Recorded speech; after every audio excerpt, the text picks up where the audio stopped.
Now, this is the second weekend that churches have been able to hold in-person services. One of the few that did in Billings last week was Christ the King Lutheran. They let us inside today to show us how they're doing it safely. Here's Q2's David J.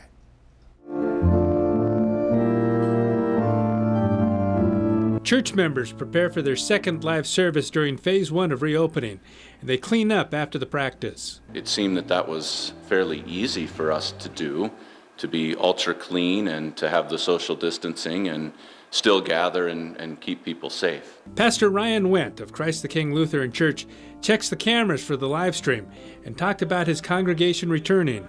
Just filled with joy, having missed Holy Week and Easter, big part of the church here, and then being able to be back together again after a time of being separated was very important. Pastor Wendt says the plan is to enter the church through this door, go through most of the service, and then they'll go out the other door at the end of the service. We have to do things differently with communion. Individuals come up in family groups. I am wearing a mask and sanitizing my hands. The communion rail and the handrails are also sanitized between each group. And then when that group finishes communion, they exit the building immediately after that. Pastor Wendt talked about the message of his sermon. The most dangerous thing that Christians face, and it's not a virus, it's not even physical death, the most dangerous thing that we face in this life is actually false teaching, that which leads us away from the one who saves us and the one who has promised us eternal life.